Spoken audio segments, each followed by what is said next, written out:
This is our submission for our intersection analysis assignment by Michael and Angela. Jim is a totally blind 27-year-old man who just left the job at Nellie's Pizza for a better job at Big Apple Eatery. The only problem is now he needs to learn how to safely and independently cross the intersection, which on the map you see here, Nellie's Pizza is the smiley face, and the route he's going to be taking is the red arrows, down to the heart, which is Big Apple Eatery.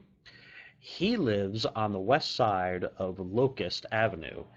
He will begin at the northwest corner of the intersection and travel to the southwest corner, stopping at the island. And here's a Google map of the different street names that you will see. Before crossing the street, Jim will need to analyze the intersection. Here we have a video of a full cycle of the intersection and the traffic pattern without the pedestrian signal being activated. He needs to determine the geometry of the intersection, the traffic patterns, and the types of controls present.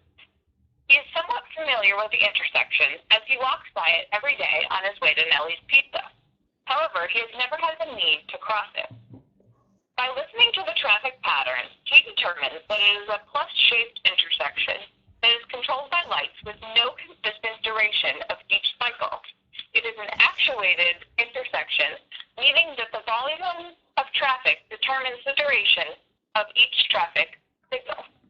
This adds to the complexity, as there's no lack of consistency is difficult for a blind traveler. Using a GPS and a tactile map, he learns that it is an offset intersection with an island separating a channelized turn lane to the right. It is offset because the streets do not cross the intersection in a straight line. As we saw in the satellite image, the four legs of the intersection intersect at varying angles. As I said, it is a four-lane legged intersection with three streets intersecting. This adds to its complexity as well. As we see in front of us, straight in front of us where that ambulance is going, that is Monmouth Road. Monmouth Road is also to our right with the channelized turning lane. This adds to the complexity as the street name is not a straight street and it turns its direction, first traveling west to east and then north to south. Cars approaching the intersection from the right can either go across the intersection traveling on Cedar Ave or use that turning lane to continue on Monmouth Road. Cars approaching from the south, as we see now, can travel north through the intersection onto Locust Ave or turn left with their own signal in their own designated lane to continue west on Monmouth Road. All four corners of the intersection are also rounded. The shape of the intersection affects Jim's ability to align with traffic. For example, when crossing the right turning lane, Jim cannot align using parallel or perpendicular traffic. And many of the corners of this intersection, he will find it hard to align using traffic.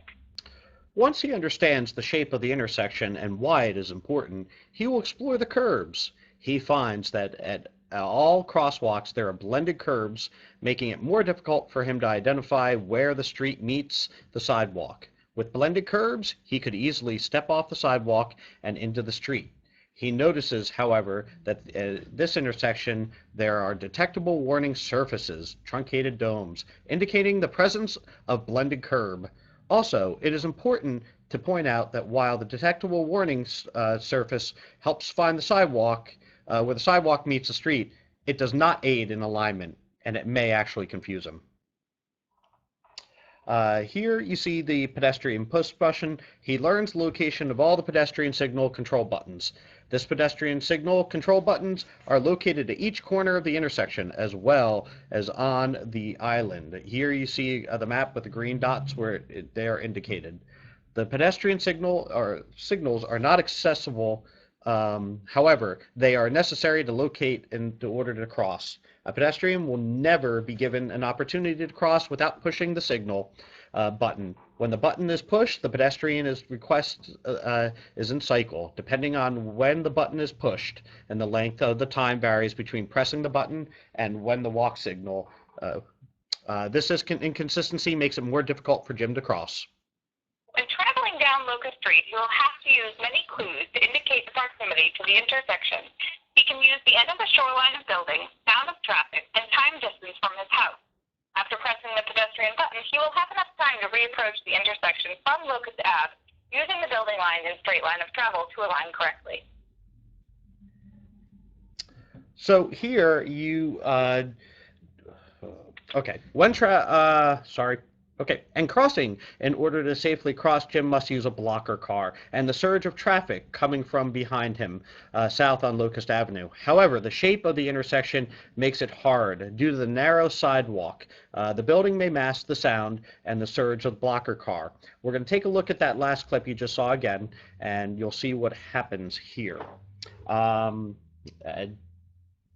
So on Monmouth Road, he hit the first light, allowing the first cars to take the left onto Monmouth Road. Then the cars traveling south get a green, and Jim will get the walk signal. If Jim can reliably hear the surge and use the blocker car correctly, then he can safely cross Monmouth Road north to south and arrive on the island. He must use the blocker car as cars traveling south to west have the ability to take a left at any time during the cycle, even while the walk signal is on. Crossing from the island to the southwest corner of the intersection is difficult. First, he has to locate the pedestrian signal.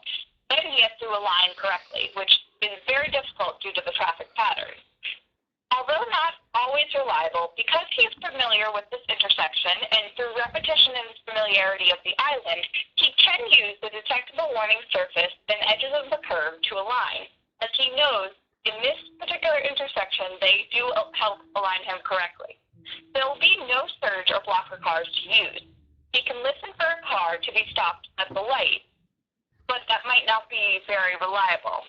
It is recommended that someone from Big Apple Eatery meet him on the island, or at least at the corner, to indicate to him when it is safe to cross.